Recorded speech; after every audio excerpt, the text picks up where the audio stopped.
In the following tutorial, we're going to take a look at motion tweening using Flash CS4.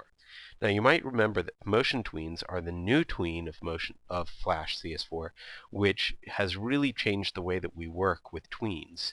And it's very, very powerful and has a lot of different features, many of which I'm not going to be able to cover in this tutorial.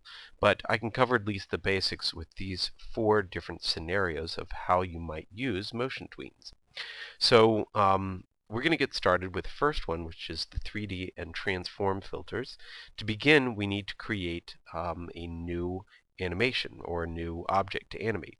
Now, right now I have 2 layers, so I need to create a new layer, and this will be on the top, and this is going to be the main animation. So I'll just call it main anim, and we're going to begin by creating a rectangle, and I might change the colors of this real quick. Might even create a box, and I'm going to add a little bit more to this, and the reason why is because I'm going to be using a little bit of 3D, so I'd like to be able to see how this box changes in 3-dimensional space. So I'm just going to add a little bit of extra items to it, and I might even add some text just so I can see what happened to that text. So I'll call this main just so we can see it there.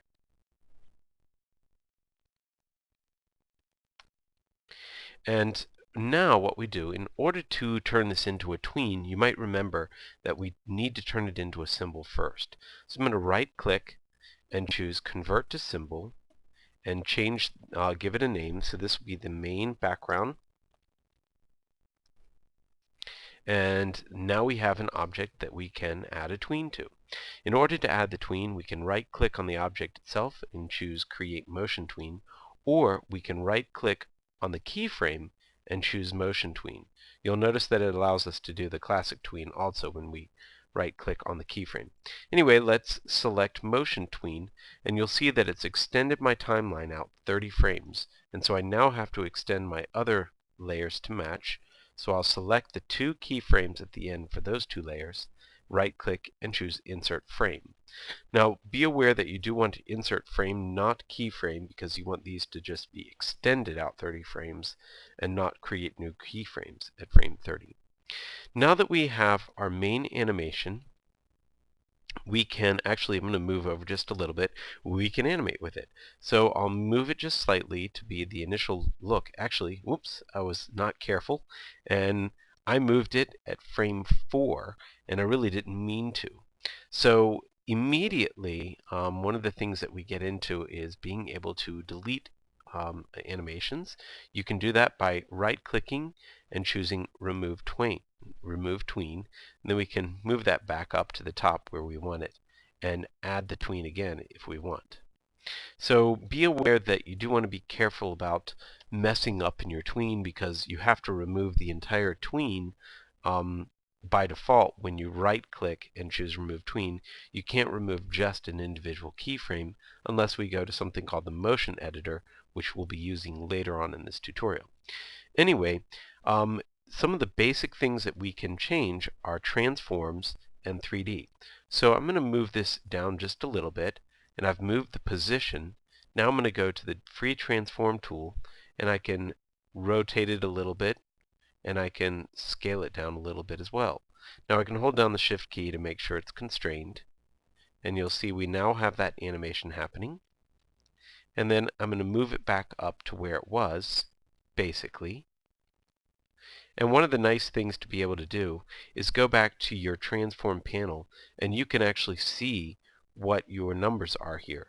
So if I wanted to take this back to 100% and 100%, I can type those numbers in, and I can take the rotation back to 0 if I want. Now that I have my rotation set back to 0, I'm going to do a little bit of tweening with the 3D tool. With the 3D tool, we have the ability to click on the object and rotate it in 3-dimensional space. And now you can see how that text is changing. So it really helps us be able to see it when it's in 3-dimensional space. And I'm going to move it down just a little bit.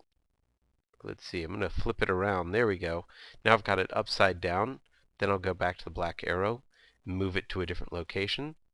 You can even move it slightly off. You'll notice that it's making keyframes for each of the new places that it's moved to.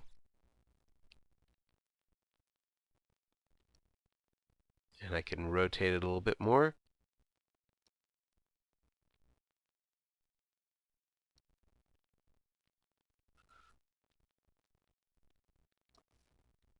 And then my last one. My last one, I think I will flip it around just because. So you can see we have a lot of different things that we can do with this object, and moving it in 3D space and flipping around and doing a lot of fun things. Now, of course, this tutorial is not meant to show you any great use of this particular tool yet. It's just in order to show you some of the different features that you can change using these tools.